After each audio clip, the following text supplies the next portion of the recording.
Muy bien.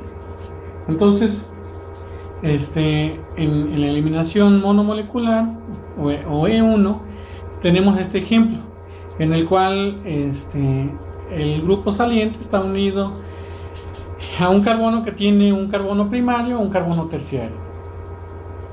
Entonces esperaríamos que el doble enlace se forme preferentemente sobre estos dos carbonos. Sin embargo, el alqueno mayoritario va a estar entre los carbonos, entre estos dos carbonos terciarios. Entonces, ¿por qué sucede eso? Vamos a ver. Lo que sucede es que primeramente en la eliminación monomolecular se va a eliminar el grupo saliente, se va a formar el carbocatión. Aquí, por ejemplo, este es un carbocatión secundario. Sin embargo, si hay una migración de este hidrógeno hacia este carbono, la carga positiva pasa a este carbono terciario, que va a formar un carbocatión terciario. Al igual que los radicales libres, el carbocatión terciario es más estable que el secundario, que el primario y que el metilo. Entonces, la regla es que si por la migración de un hidrógeno o un metilo se genera un carbocatión más estable, esa migración sucede. Entonces, una vez que tenemos el carbocatión sobre este carbono secundario, si migra este hidrógeno hacia acá, se va a generar un carbocatión terciario que es más estable. Entonces, esta migración va a suceder. Una vez que se forme el carbocatión terciario, que es más estable, se puede eliminar un hidrógeno de este metilo, de este carbono o de este. En este caso se va a eliminar del carbono terciario porque se va a generar un carbocatión más estable. O sea, un alqueno más estable. Entre más sustituido sea un carbono, un alqueno más estable es. Entonces se va a formar este alqueno. Aun cuando hemos visto que la energía de activación es muy pequeña, una vez que se forma el carbocatión es muy pequeña, aún es más pequeña para los alquenos más estables. Entonces, ya dijimos que las reacciones proceden como fluidos, van a seguir el nivel más bajo. Entonces, si el alqueno más estable tiene una energía de activación menor, ese es el que se va a formar principalmente. Competencia entre E1 y E2. Entonces, la E1 requiere halogenuros de alquilo primarios o secundarios preferentemente, o sea que los grupos salientes sean primarios o secundarios. Se utiliza una base fuerte, se aplica calor y el disolvente es aprótico polar, o sea que no forme puentes de hidrógeno, que sí sea polar pero que no forme puentes de hidrógeno. En el caso de la E1, los halogenuros de alquilo son preferentemente secundarios o terciarios, puesto que se requiere formar un carbocatión principalmente. La base es una base débil, generalmente la base es el disolvente. El calor es moderado y el disolvente es un disolvente prótico polar. Ya dijimos que los disolventes prótico polar ayudan a bajar la energía de activación para formar el carbocatión. Ahora vamos a ver, entonces vamos a ver las competencias. Y aquí, por ejemplo, tenemos un halogenuro de alquilo primario. Si ponemos una base fuerte, un disolvente es una base relativamente, aplicamos calor, es un disolvente prótico y polar. Entonces, ¿cuál sería la reacción que tendríamos? Aquí tenemos un halogenuro de alquilo secundario sobre un carbono secundario. El disolvente es un disolvente, el mismo disolvente. Aquí la base es débil, es el mismo disolvente. Y el calor es moderado. ¿Cuál sería la reacción? Entonces, aquí nos daría E1 y acá nos daría E2, aun cuando estamos utilizando un disolvente prótico y polar. Lo ideal sería utilizar un éter o una acetona, o sea que sería un disolvente, en este caso mejor un éter porque si no reaccionaría. Entonces, utilizando un éter etílico, por ejemplo, sería lo más indicado para que fuera E2. De cualquier manera, en estas condiciones esta nos da E2 y esta nos daría E1.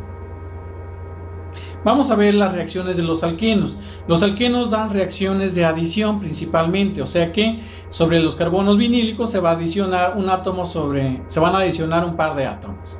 En este caso tenemos ácido clorhídrico, entonces lo vamos a adicionar sobre los carbonos. Entonces, aquí hay que saber sobre qué carbono se va a unir cada átomo. Tenemos un CH y un carbono que no tiene hidrógenos, entonces la reacción con ácidos de los alquenos es sigue la regla de Markovnikov, que el grupo diferente al hidrógeno queda sobre el carbono más sustituido. Esa es la regla de Markovnikov. El que tiene más, recibe más. Entonces, aquí ya con esa regla hay que tener presente que la adición de ácidos a los alquenos sigue la regla de Markovnikov. Entonces, ¿por qué se sigue esa regla? Bueno, lo que sucede es que primeramente va a reaccionar el protón. O sea, el protón con carga positiva va a tomar el par de electrones del doble enlace y se va a formar un carbocatión. ¿Cuál carbocatión se va a formar? O sea, si se forma sobre el carbono que tiene un hidrógeno, sobre el CH, se va a formar un carbocatión secundario. Si la carga positiva queda sobre el carbono que está disustituido, se generaría un carbocatión terciario que es más estable. Sabemos que este carbocatión es más estable, el terciario, que el secundario. Entonces se va a formar principalmente el carbocatión terciario. ¿Por qué? Porque al ser más estable se forma más fácilmente, la energía de activación es menor. Entonces, una vez que formamos el carbocatión, vamos a obtener el compuesto, este compuesto. Este es el producto principal. Definitivamente no se forma. Entonces se formaría este. ¿Por qué? Porque sigue la regla de Markovnikov. La hidratación de alquenos. La hidratación de alquenos también sigue la regla de Markovnikov. El carbono diferente al hidrógeno se va a unir al carbono más sustituido. También igual, porque primeramente se protona, porque estamos utilizando un ácido como catalizador, se va a protonar y se va a formar en este caso me equivoqué. Este tiene dos carbonos. Y acá nada más tiene 2 metilos y acá nada más tiene 1. Aquí debería ser un metilo y aquí debería ser un metilo, me equivoqué. Aquí sí, este producto, no, esta es la misma. Bueno, la hidratación de alquenos es importante mencionar que sigue la regla de Markovnikov. Vamos a ver la adición de halógenos. Cuando se adiciona el bromo a un alqueno, se lleva a cabo la reacción de adición fácilmente. Solo basta con ponerlo a la luz y se lleva a cabo la bromación. La bromación sigue una estereoquímica anti. ¿Por qué? Porque un bromo se adiciona sobre los dos carbonos y se va a formar este ion bromonio. Después el bromo con carga negativa llega y puede atacar cualquiera de los dos carbonos, entonces se van a adicionar en lados opuestos. En el caso de que fuera un ciclo, por ejemplo aquí, que no puede girar, entonces aquí sí vamos a tener el producto, va a ser anti. Si los bromos que se adicionen van a estar en lados opuestos. Vamos a ver ahora la hidroboración de alquenos. La hidroboración de alquenos, primero se hace reaccionar con borano, posteriormente se adiciona peróxido de hidrógeno e hidróxido de sodio para obtener el alcohol. O sea, esto produce un alcohol, pero podemos ver aquí que la hidroboración y la oxidación con peróxido sigue una regla anti-Markovnikov. Podemos ver que el OH va a quedar sobre el carbono menos sustituido. Entonces es importante tener presente esto, porque sabiendo las condiciones, sabiendo los reactivos que estamos utilizando, podemos predecir el producto. Entonces aquí, por ejemplo, cuando utilizamos borano para un alqueno terminal, la adición va a ser anti-Markovnikov. Vamos a ver cómo se lleva a cabo el mecanismo.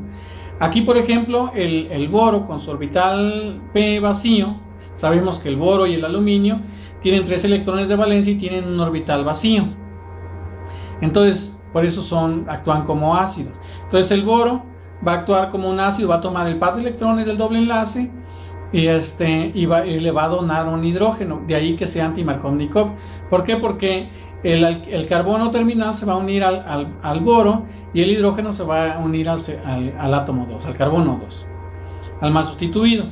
Una vez que se une sobre ese carbono el hidrógeno, entonces aquí igual me equivoqué, el hidrógeno debería estar sobre este carbono, que es el carbono 2. El boro, como tiene otros 2 hidrógenos, vuelve a reaccionar con otros 2 alquenos. Al final va a tener 3 alquilos, perdón. Estos hidrógenos deben estar sobre el carbono 2, sobre los carbonos 2. Aquí cometí un error. Entonces, una vez que ya tenemos el boro sustituido con 3 grupos alquilos y los hidrógenos se pasaron hacia el carbono 2, entonces le adicionamos peróxido de hidrógeno. El peróxido de hidrógeno lo que hace es que el oxígeno se va al orbital P vacío del boro y un grupo alquilo se va hacia el OH del peróxido.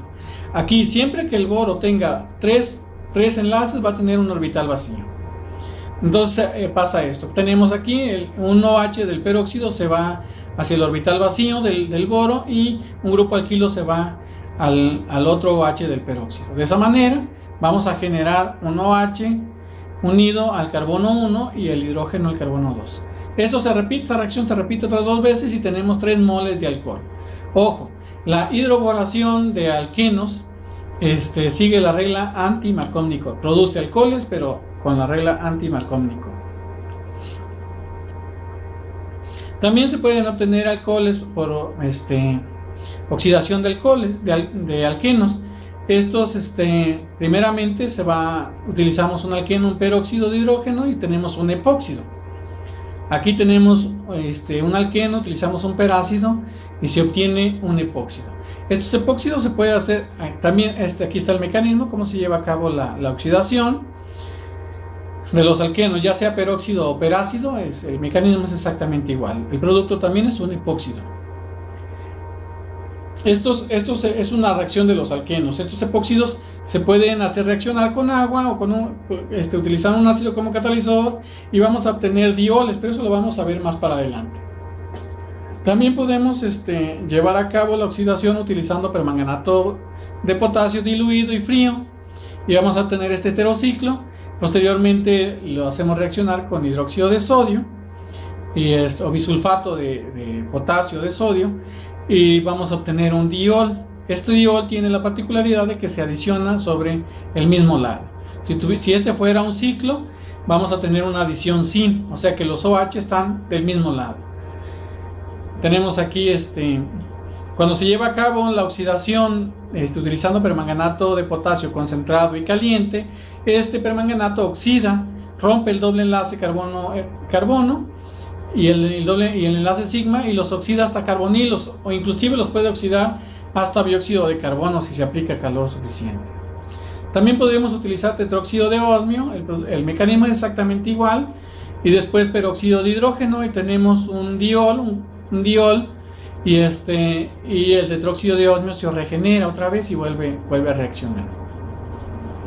Se puede llevar a cabo también la ozonólisis de alquenos, es otra reacción de los alquenos, en la cual hacemos reaccionar el alqueno con ozono y vamos a obtener 2 grupos carbonilos. El mecanismo es similar al que ya hemos visto, aquí es al revés, esta flecha es al revés.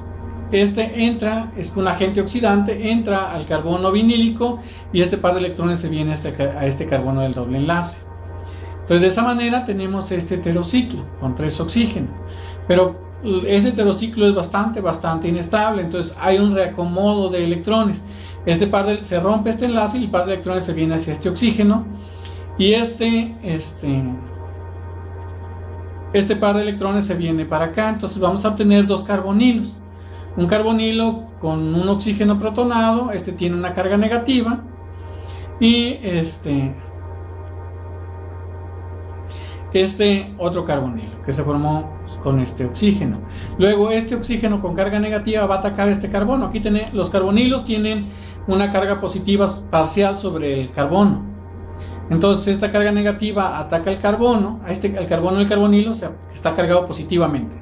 Estos carbonos, los carbonos de los carbonilos, los carbonos bases, tienen carga positiva. Entonces viene ataca, el par de electrones ataca este otro carbono positivo y ahora tenemos un heterociclo más estable. ¿Por qué? Porque ya no tenemos 3 heteroátomos unidos, sino que son solamente 2.